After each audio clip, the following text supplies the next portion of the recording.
আচ্ছা বন্ধু আচ্ছা বন্ধু, তোর একটা প্রশ্ন করি। মনে কর যে বাবা মারা যে মানুষ অবহেলা করে, বাবা মারে কি অবহেলা করে ঠিক? আর বাবা মারে মানে এই যে পোলাপান শুরুতে জন্ম দেয়, মানুষ করে, বড় করে, লালন পালন করে, খাউন টাউন দেয়, এতটুকু শিক্ষিত করে, পরে করে সব কিছু কইরা বড় করে, মানুষ করে, তারপরে বাবা মারে কি লেগে কষ্ট দেয় বন্ধু, কথা দি। এই বিষয়টা বন্ধু খুব মারাত্মক একটা বিষয়। এই কথাটা আমি যদি সাজায় বলবার চাই সময় লাগবে একটু বেশি। আচ্ছা ক দিহি এটা মানুষে কি লেগে এই কাজগুলা করে, কি কারণে, এটা একটু আ- আমারে বোঝাই দিতে স্যার। আসলে যারা বাবা মাকে অবহেলা করে তারা আসলে বোঝে না যে বাবা মা কী জিনিস। জন্ম দেওয়ার পর থেকে বাবা গাছের ছায়া, বট গাছের ছায়া, আমরা বট গাছ মনে করি। বাবা এবং দাদা, বাবা মাথার ঘাম পায়ে ফেলে রোদের মধ্যে, আমরা যখন রোদ উঠে তখন আমরা কি করি, ঘরের ভিতরে এসে বসে থাকি, তা নাহলে ঘরের বাহিরে গাছের নিচে বসে থাকি। বাবা কি এটা করে? বাবা কি এটা করে? যখন একটা মানুষের খেতে কাম করবা যা, কৃষি কাজ করে, তখন যে বেড়ার কাছে কামলা দেয় সে বেড়া কি রোদ তো তার শ্যামা দেয় না, বসায় রেখে কি টাকা দিবে?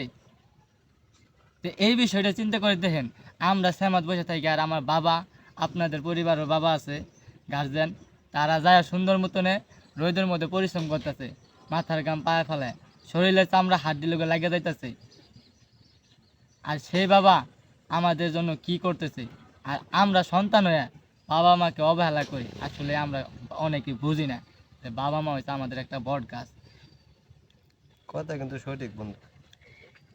প্রিয় দর্শক ভাইরা, আর আরেকটা কথা, বাবা মাকে অবহেলা করার কারণ হইতেছে মেন বউ।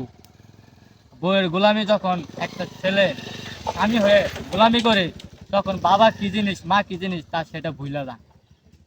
ওখান থেকেই অবহেলিত চলে। কথা সঠিক।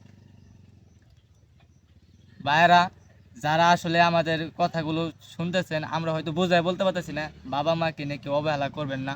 বাবা মা হচ্ছে আমাদের বট গাছ।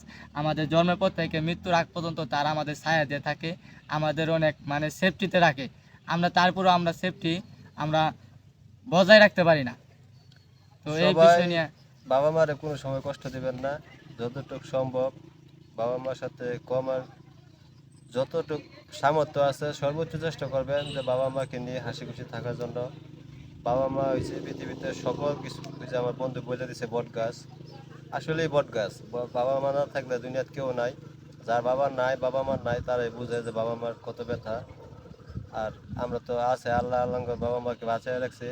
আল্লাহর কাছে হাজার বার লাখ লাখ শুক্রিয়া। আর সবাই সবার বাবা মাকে শ্রদ্ধা করবেন, সম্মান করবেন।